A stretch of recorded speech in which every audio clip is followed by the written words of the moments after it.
राधे राधे। आप सभी का हमारी YouTube चैनल कथासुर में स्वागत है। इसके पूर्व के वीडियो में हमने श्रीमद् भागवत के तृतीय स्कंद के 27वें अध्याय में देखा कि प्रकृति एवं पुरुष के विवेक से मोक्ष प्राप्ति का वर्णन। इस विषय में माता देवहूति को भगवान कपिल जी समझाते हैं। वे उनसे कहते हैं कि यह ज्ञान बड़ा सरल नहीं है। इस ज्ञान को आत्मज्ञान के रूप में स्वीकार करना होता है। भला कौन ऐसा व्यक्ति होगा कि जो सूर्य को उसकी नज़र के सामने देखते देखते उसका ज्ञान कर ले।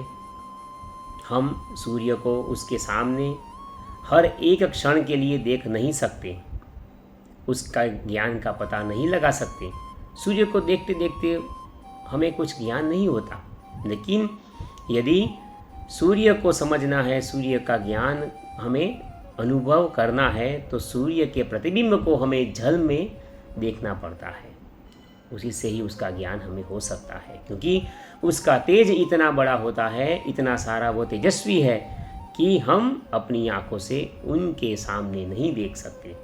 ठीक उसी प्रकार हमें अपनी आत्मा को समझना है, परमात्मा को समझना है, तो हमें योग के साधन की आवश्यकता होती है।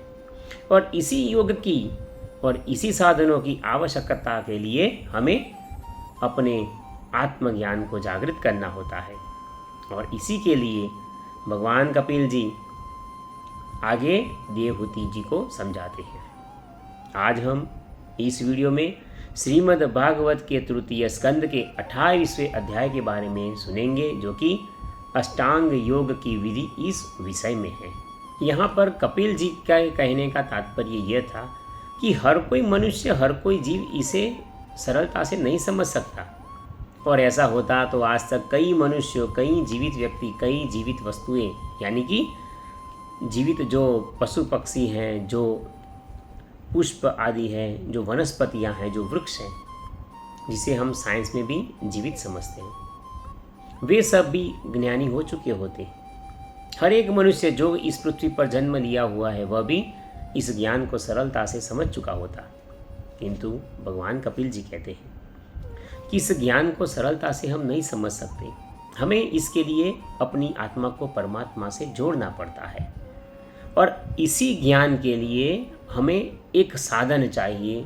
उस साधन के द्वारा ही हम उसकी प्राप्ति कर सकते हैं। जैसे आज हम देखेंगे कि हमें एक जगह से दूसरी जगह जाना होता है, तो हम किसी वाहन से हम वहाँ पर बहुत ही जल्द पहुँच जाते हैं, बहुत सरलता से पहुँच जाते हैं। और आज का समय तो ऐसा है कि हम बड़ी भौतिक सुविधाओं के सहित आराम से अपना जो निश्चित स्थल है वहाँ पर पहुँच सकते हैं, समय समय पर आ भी सकते हैं। ठीक उसी प्रकार उन्होंने देवहूति जी को बताया कि यदि आपने योग का साधन प्राप्त कर लिया और इसकी विधि पूर्ण कर ली और आप एक योगी के समान समाधि अवस्था में पहुंच गए, तो निश्चित रूप से आप परमात्मा की प्राप्ति कर लोगे। और इसी के लिए आज के इस अध्याय में अष्टांग योग की विधि उन्होंने सरलता से समझाई है।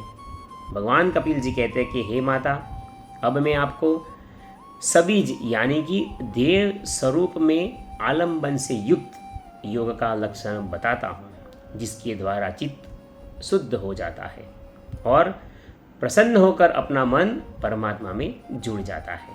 भगवान कपिल जी कहते हैं कि हे माता, यथाशक्ति शास्त्र विहित स्वधर्म का पालन करना तथा शास्त्र विरुद्ध आचरण का परित्याग करना तथा अपनी प्रारब्ध के अनुसार जो कुछ भी मिलता है उसमें संतुष्ट रहना, आत्मज्ञानियों के चरणों की सेवा करना तथा विषय वासनाओं को बढ़ाने वाले कर्मों से दूर रहना, आलस का त्याग कर देना, संसार बंधन से छुड़ाने वाले धर्मों में प्रेम करना, पवित्र और परिमित भोजन करना, निरंतर एकांत और निर्भय स्थान में रहना, मन, वाणी और शरीर से किसी जीव को न सताना, किसी को दुख न पहुंचाना, सत्य बोलना, चोरी न करना, आवश्यकता से अधिक वस्तुओं का संग्रह न करना एवं ब्रह्मचर्य का पालन करना, तपस्या करना, धर्म पालन के लिए जो कुछ बाधाएं आ जाए, जो भी कष्ट आ जाए तो उसे भी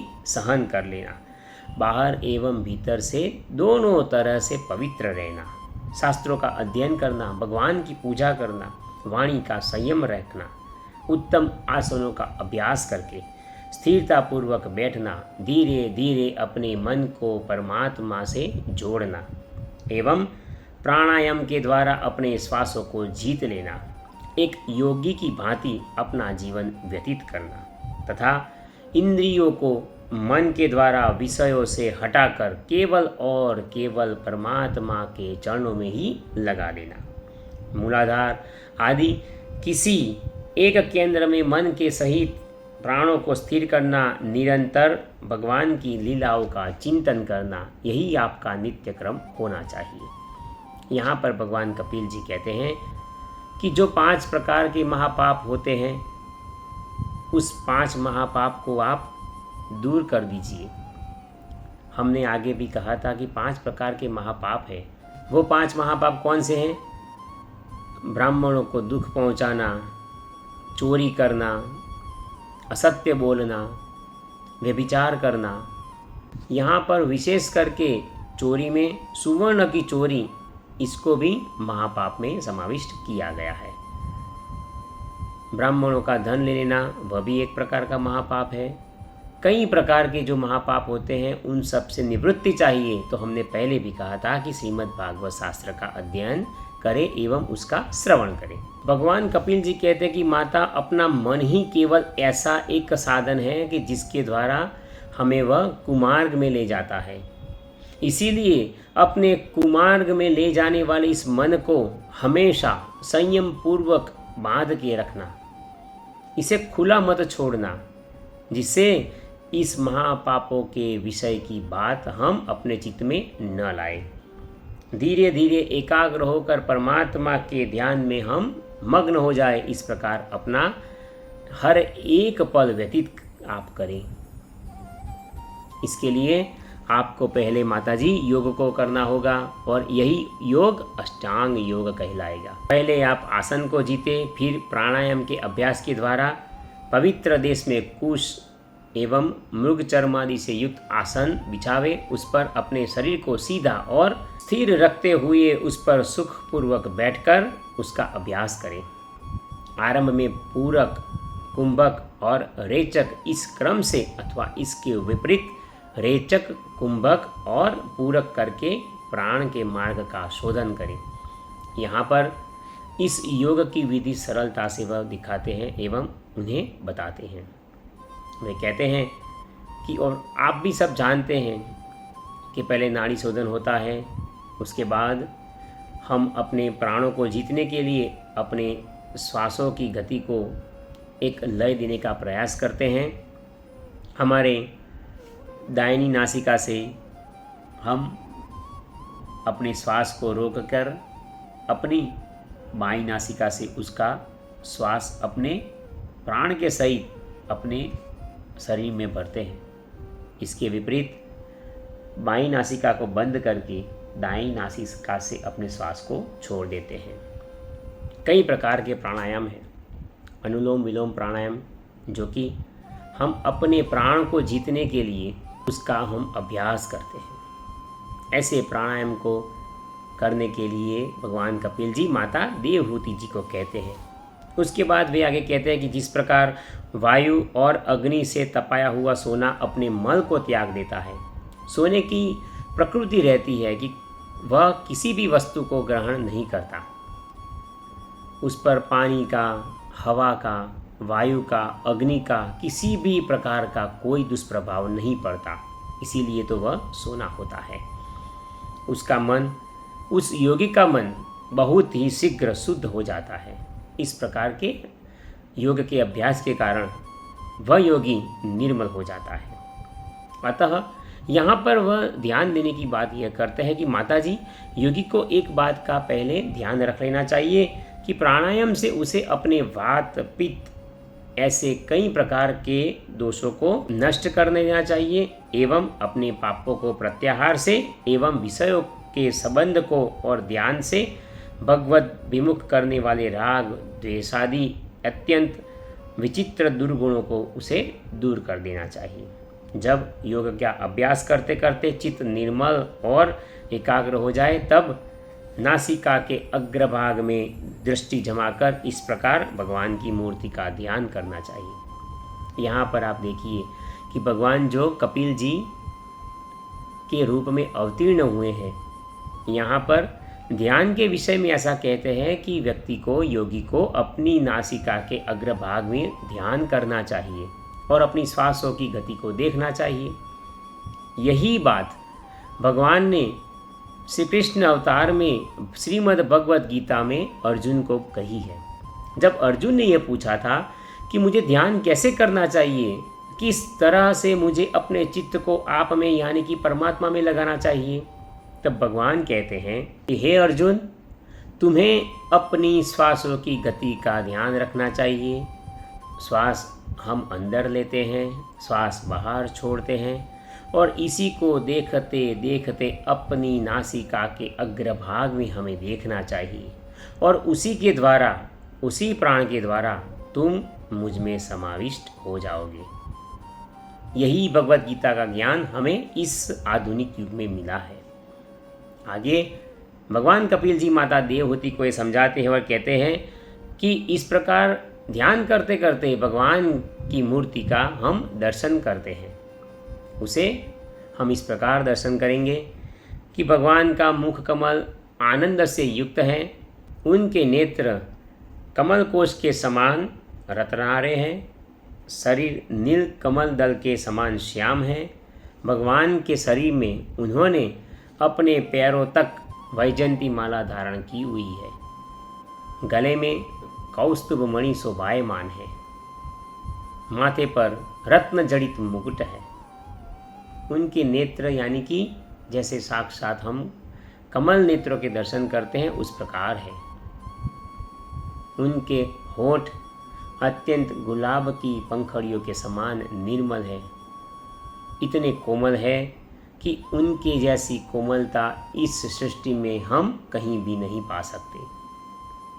भगवान जब हमारी ओर देखते हैं तो हमारा चित्त आनंद से प्रसन्न हो जाता है, हमारे हृदय को एक निर्मल शांति मिल जाती है। भगवान के हाथों में जो बाजूबंद है, इसे हम देखेंगे तो वह इतने चमकीले हैं कि उसके आगे भगवान सूर्य का तेज भी कम पड़ जाता है।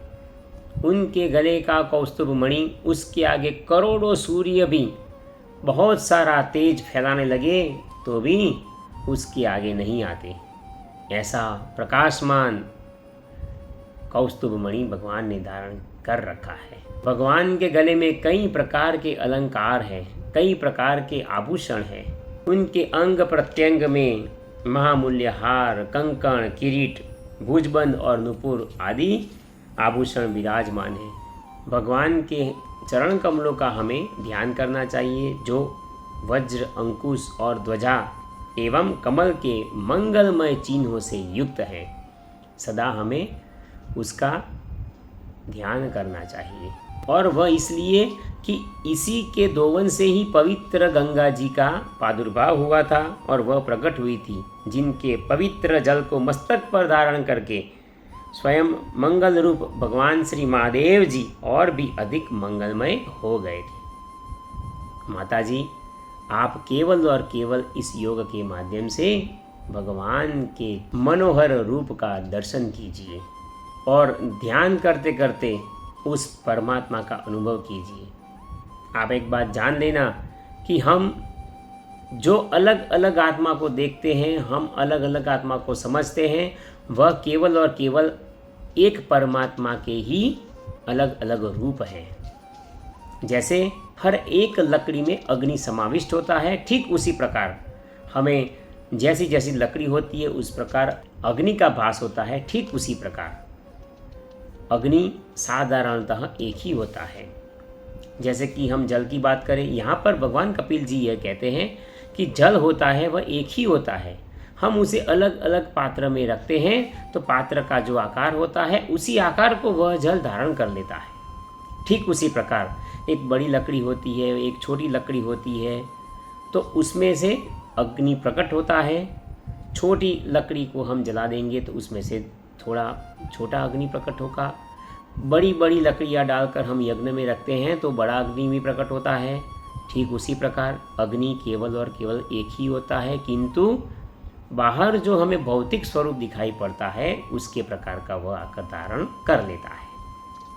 यहाँ पर भगवान कपिल जी समझाते हैं कि माता जी, जब आप अष्टांग योग की विधि का प्रारंभ करेंगे तो क्रमशः आप योग, ध्यान, आसन, प्राणायाम, आहार, प्रत्याहार, समाधि, इन क्रमशः श्रृंखला जनित पदों से आगे जाकर भगवान का ध्यान करेंगे, तब आपको उनकी प्राप्ति हो जाएगी।